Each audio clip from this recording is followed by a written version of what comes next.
വയനാട് സ്വദേശി ഹേമചന്ദ്രന്റെ കൊലപാതകവുമായി ബന്ധപ്പെട്ട് DNA പരിശോധനാ ഫലം വൈകുന്നത് തുടർ അന്വേഷണത്തെ പ്രതിസന്ധിയിലാക്കുന്നു. റിപ്പോർട്ട് വൈകുന്നതിനാൽ മൃതദേഹം ഏറ്റുവാങ്ങി അന്ത്യകർമ്മങ്ങൾ ചെയ്യാൻ പോലും ആകാതെ വിഷമത്തിലാണ് അവരുടെ ബന്ധുക്കൾ. കണ്ണൂർ ഫോറൻസിക് ലാബിൽ നിന്ന് DNA പരിശോധനാ ഫലം ലഭിക്കുന്നത് വൈകുന്നതാണ് പ്രതിസന്ധി സൃഷ്ടിച്ചിരിക്കുന്നത്. ഫലം ലഭിക്കാത്തതിനാൽ 1 മാസത്തിലധികമായി കോഴിക്കോട് മെഡിക്കൽ കോളേജ് മോർച്ചറിയിലാണ് മൃതദേഹം.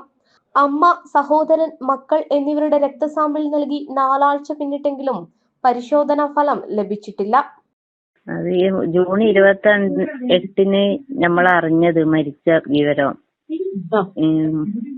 എന്നിട്ട് DNA ടെസ്റ്റ് ചെയ്തു.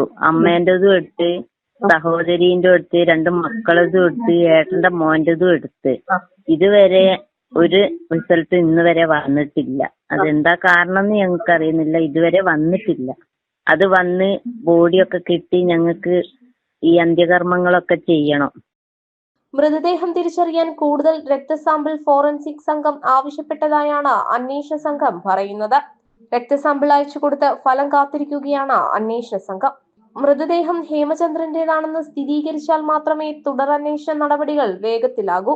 ജനുവരി 28-നാണ് ചേരമ്പാടി വനത്തിൽ കുഴിച്ചിട്ട നിലയിൽ മൃതദേഹം കണ്ടെത്തിയത്. ഊട്ടിയിൽ പോസ്റ്റ്മോർട്ടം നടപടികൾ പൂർത്തീകരിച്ച ശേഷം കോഴിക്കോട് മെഡിക്കൽ കോളേജ് മോർച്ചറിയിലേക്ക് മൃതദേഹം മാറ്റുകയായിരുന്നു. ജനം, കോഴിക്കോട്.